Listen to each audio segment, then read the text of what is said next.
Now, back live with Alan Jones. Well, thank you for being with us. Now, this is what you've been waiting for. This is an exclusive. We have on my left, in the blue corner, no, in the not quite so blue corner, the former Prime Minister, Tony Abbott. Good evening, sir. Wonderful to be with two of my favourite people. And in the really blue corner, the Chief of Staff. And is she going to give him some treatment? She's ready for him. She's ready for him. But if I could just lead and then Peter will follow through, I'm sure. It's been a rough week, 2 years since you were cleaned out. If I could, because people know what my views about all that are, I can't stand backstabbers, but if we were to pinpoint one thing, I know a lot of things have been said about why they were after you, but my view is, from the moment you said that global warming and that hysteria was crap, was the word I think you used, the bedwetters never forgave you. Now, I just want to, before we go any further, show our viewers something here. Emmanuel reminded me, and I had forgotten that I'd done this on my radio program, he reminded me on social media of comments made by Lord Monckton. When I was last speaking to Lord Monckton, who has run this significant campaign denying this global warming hysteria. And just a bit of background. Back in 2014, Lord Monckton made a speech in which he said in part that David King, now David King was the UK's climate change ambassador. Remember, it's 2014 and the big Paris conference is in 2015. Monckton said, when David King was asked by the Environmentalist Committee of the House of Commons whether all the nations of the world, all of them, were ready to sign their people's rights away at the December 2015 Paris Climate Change Conference, David King said this. Now, this is Lord Monckton explaining this to me. Have a listen to this. And he said, oh, yes, but there are two standouts. One is Canada. But don't worry about Canada, he said. They've got an election in the spring of 2015, and we and the UN will make sure that the present government is removed. He was quite blunt about it. And the other holdout was Australia. And Australia he can't do anything about because Tony Abbott is in office until after the December 2015 conference. So that means you all, first of all, need to guard Tony Abbott's back, because the Turnbull faction, in conjunction with the UN, will be doing their absolute level best to remove your elected Prime Minister from office before the end of his term, and in particular before December 2015, so that they can get 100% wall-to-wall Marxist agreement. They do not want any standouts. And the most likely standout at the moment is Australia. God bless it. So look after him. Well, where do we start? Who wants to comment? Peter, Tony. Well, Alan, the point I'd make is that by all means let's reduce our emissions, but the problem is that Australia produces about 1% of the world's total emissions, and nothing that we do in this country is going to make any substantial difference. So the idea that we should turn our economy upside down, the idea that we should not just be a pain in the pocket for consumers, but deindustrialise into the bargain and not make any difference at all when it comes to allegedly saving the planet is just absurd. And that's why it's time for a very serious policy rethink. So, Tony, there's been a discussion, obviously, in the party room on Finkel, and it was couched in the terms of being a briefing. But since that time, the Prime Minister and the Energy Minister have said that 49 out of the 50 recommendations have been adopted. Now, that is not what backbenchers are telling me. They thought they'd have another go at Finkel. The outstanding issue, obviously, is the clean energy target. Do you trust the Prime Minister? Because you know and I know what happened in 2009. You know that I attended briefings and negotiations with then Shadow Ministers Macfarlane and Hunt to discuss the ETS, and the Leader of the Opposition, Malcolm Turnbull, told us to negotiate one way and was telling the party room something completely different, to the point that the party room rebelled and he lost his job over the policy matter of an emissions trading scheme. Do you trust the Prime Minister is going to do the right thing, or is he going to sign you up to a clean energy target without proper debate? Well, the important thing is that it would have to go through the party room And having listened to the party room debate when the Finkel presentation was made a couple of months back, I think there are extremely serious reservations about this clean energy target. I appreciate that the Prime Minister is now attacking blackout Bill Shorten. I think that's good, but you can't simply have a political strategy, a rhetorical strategy. You've got to have a policy to sustain it.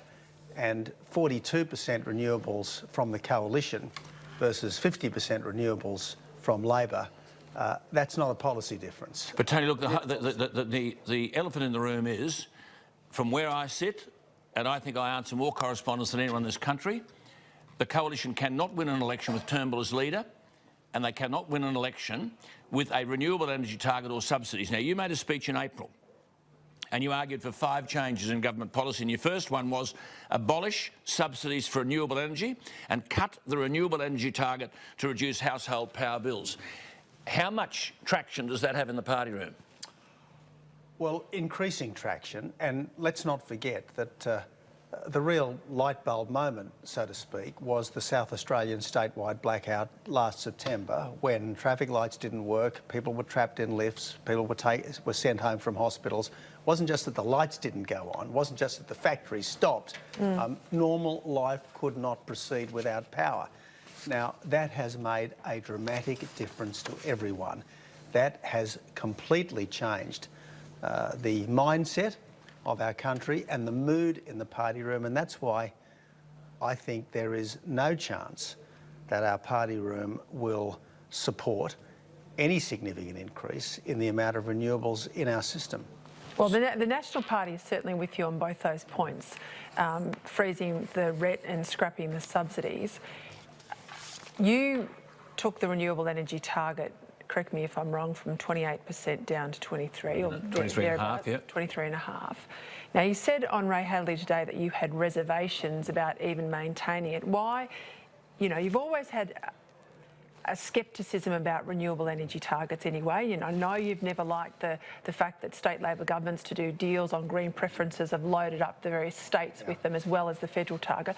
Why didn't you scrap it completely rather than just reduce it as you did? Because, as you can imagine, there were a range of views inside the government. The job of the Prime Minister is to be a cabinet chairman rather than simply the projector of a personal view.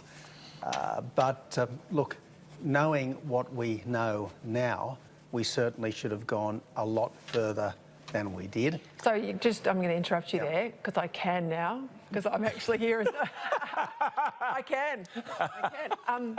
So what you're trying to say there, I don't want to put words in your mouth, Mr. Abbott, but what you're trying to say there is in the way that Malcolm Turnbull's arguably pulled to the right as Prime Minister, you were pulled to the left by people like Malcolm Turnbull on this sort of policy. Well, inevitably, if you are the party leader, you don't have the luxury of a personal view.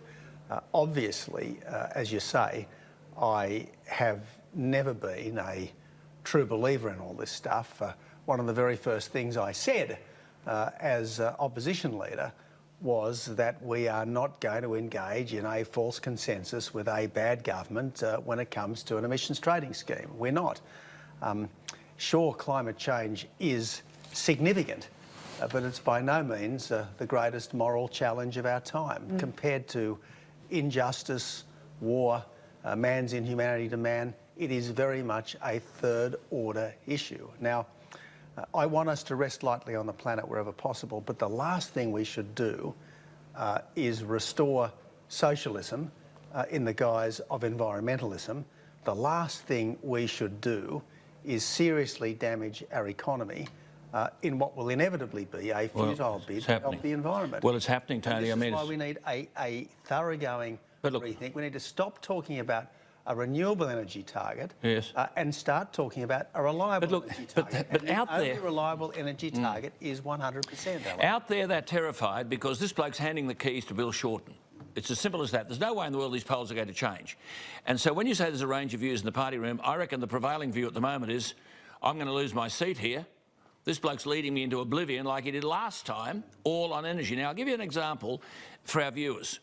There was a Spanish outfit called Watio, and they wanted 164 million bucks for a solar farm, 10 kilometres out of Moree. Think of the figure, 164 million. Where'd they get it from? Well, you. They got it from you. 101.7 million. Don't start telling me these aren't in the pocket of renewable energy. 101.7 million they got from the Clean Energy Finance Corporation, which you wanted to scrap, you wanted to get rid of, but no, the bedwetters knocked you off. Then they sold the thing to a Saudi Arabian outfit, billionaire. The people viewing this program are subsidising a Saudi Arabian billionaire. His name was Abdul Latif Jamil, and he owns an energy outfit. So all up, this mob tipped in 15.3 million. The poor blundering taxpayer who goes to work every morning and pays his taxes and whatever, did the rest. And now, over 14 years, the Saudi Arabians have a return of 140 million. I'd like to be in that game.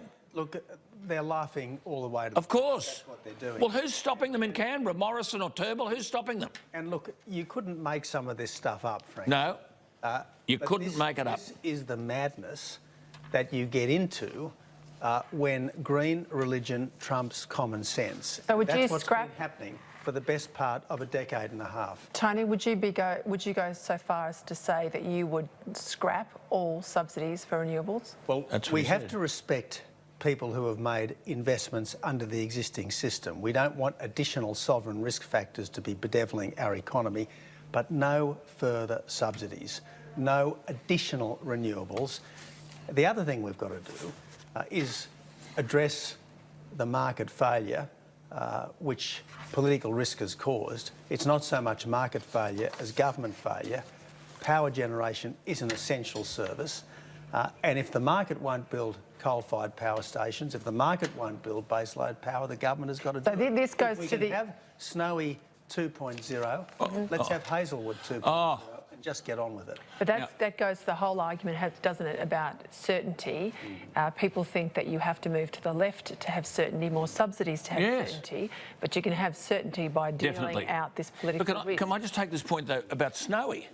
Now, I mean, I listen to them talk about this every day. Can we just tell you a few facts about Snowy?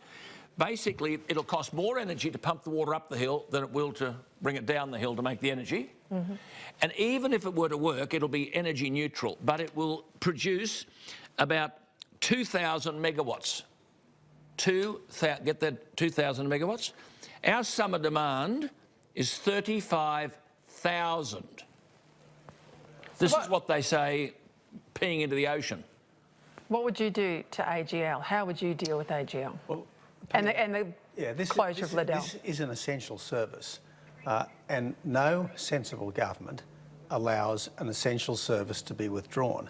Now, there are all sorts of ways of tackling this, but you do not allow an essential service to be withdrawn. And there is no way that there is any feasible substitute at this time for the 1,000 megawatts of power that Liddell produces, which will go out of the system if AGL, and if currently advised, has its way. And if it goes out of the system, AGL will get higher returns for Bayswater. They're making money out of reducing the availability of supply. We are listening to people who have a vested interest in higher power prices. Definitely. And people who have a vested interest in closing down their existing coal assets so that the ones that are left become even more... Let me ask you this, Tony, a simple question. Even higher. They're all in love with renewable energy, AGL and everybody. Do you reckon the love affair would continue if all the subsidies were withdrawn?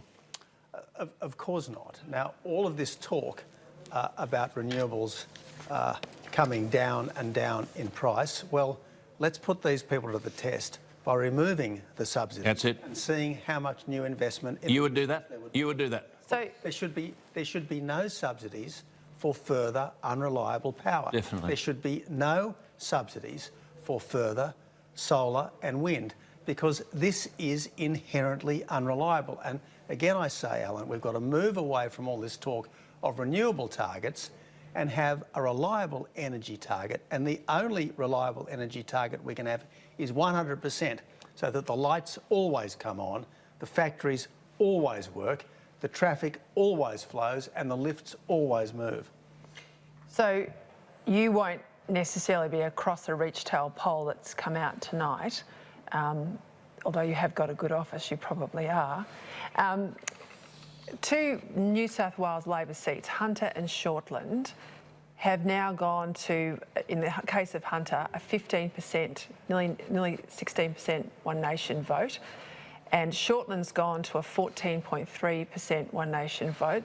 The coalition has dropped 8% sharply. Now, these are coal mining areas in the Hunter. I have been out and about in the last few weeks all over Australia, Darwin, Geelong, most of New South Wales, Queensland, Brisbane the other day, Longreach. I think there is a real disconnect between your party room and your base and the Liberal Party's base. I really do, Tony. I think there is a massive disconnect. They're not talking, they're not talking about same-sex marriage, they're talking about energy. So when is the party room going to listen to people on power prices? Because you can have lower emissions, cheap, affordable power and reliable power. You can have two of the three, but you can't have all three. I think the party room is listening.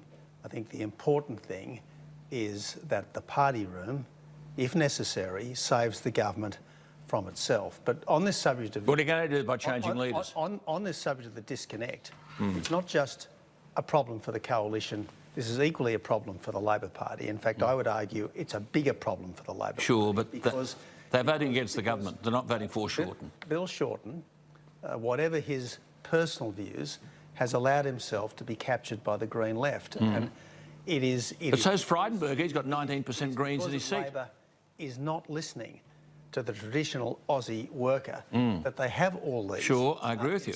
But Frydenberg's got a 90% Green vote. Listening to the worker, no, be promising a 50% renewable energy target, or indeed a new carbon tax, which is what Bill Shorten is committed to. We've got to go to a break, but just one question is on everybody's mind, I guess. Hazelwood, Liddell.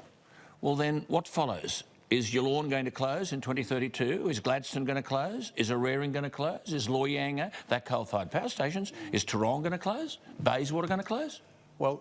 Hey, where do we... Might as well close the joint down. And it's all very well, Alan, to extend the life of existing plans, but sooner or later you've got to renew your base load. Right. And this is the issue. It is. We can kick the can down the road for a couple more years, but we've got to make it possible to put in new baseload capacity, and if we're not prepared to embrace nuclear, the only baseload that we can get is coal and gas. And because the same people who are worried about emissions have made it impossible for us to extract gas, gas is not an option either. But let's just take one analogy before we go. If Peter's making bread and you're making bread and pastries, she gets up at 2 o'clock in the morning and so do you. The only difference is the government's subsidising Peter's bread and pastries. It's not subsidising yours, you go out of business. That's right. So Peter's the renewable energy, high subsidies, coal no subsidies. There's no incentive for anyone to invest in coal-fired power unless the subsidies are withdrawn immediately. The government cannot win. But she doesn't make her pies and pastries on cloudy days, or days when the wind doesn't blow. The wind doesn't blow. I'm going to ask you a question straight out. Yeah. Can you support a clean energy target? If that was to come into the party room, Tony, can you support it? I've got an article in The Australian tomorrow, which I commend to people, and the point I make, Peter, is that it would be unconscionable, I underline that word, unconscionable, for a government that was originally elected promising to abolish the carbon tax and to end Labor's climate change obsessions to go further down this renewable path. Good on you. So that's a line in the sand. Good on you. Well, you should be running the show. And perhaps he will be. We'll take a break and come back after. He'll still be with us, Tony Abbott. This is Jones & Co. on Sky News Live.